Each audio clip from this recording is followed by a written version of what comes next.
അമ്മേ പരിശുദ്ധ അമ്മേ ദൈവമാതാവേ, കൃപാസനത്തിലൂടെ ഞങ്ങൾക്കും ഞങ്ങളുടെ ദേശത്തിനും അമ്മ മാധ്യസ്ഥം തേടിത്തന്ന എല്ലാ അനുഗ്രഹങ്ങൾക്കും കൃപകൾക്കും ഞങ്ങളിപ്പോൾ ഹൃദയം നിറഞ്ഞ നന്ദി പറയുന്നു. അമ്മേ പരിശുദ്ധ അമ്മേ ദൈവമാതാവേ, 2004 ഡിസംബർ 7 ഉച്ച കഴിഞ്ഞ് 2:30 കൃപാസനത്തിൽ സംഭവിച്ച അമ്മയുടെ പ്രത്യക്ഷപ്പെടലിനെക്കുറിച്ച് തിരുസഭയ്ക്ക് സമർപ്പിച്ചിരിക്കുന്ന പഠനരേഖകളുടെ മേൽ വസ്തുനിഷ്ഠവും ദൈവശാസ്ത്ര വിധിപ്രകാരമുള്ളതുമായ അന്വേഷണ പഠനങ്ങൾ നടത്തി.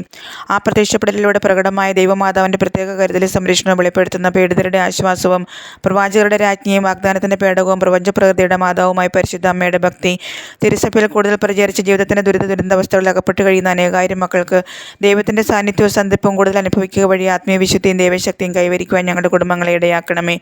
അമ്മേ പരിശുദ്ധ അമ്മേ, ഭൂസ്വർലോകങ്ങളുടെ രാജ്ഞിയായ അങ്ങയ്ക്ക് ഭൗമ സംരക്ഷണത്തിനായി പ്രപഞ്ചപ്രകൃതിയെ തന്നെ തിരുസഭ പ്രതിഷ്ഠിക്കുവാൻ ഈ പ്രത്യക്ഷീകരണം വഴി ഇടയാക്കണമേ. പരിശുദ്ധ അമ്മേ, ജപമാല മാതാവേ, സകല കൃപാസനം പ്രാർത്ഥനകളോടും ചേർത്ത് ഞങ്ങളിപ്പോൾ പ്രാർത്ഥിക്കുന്ന ഈ കുടുംബത്തിൻ്റെ പ്രത്യേക നിയോഗം അമ്മയുടെ പ്രത്യക്ഷീകരണത്തിന് അനുഗ്രഹവേളയിൽ ഞങ്ങൾക്ക് സാധിച്ചു തരുവാൻ കനിയണമേ. ആമീൻ.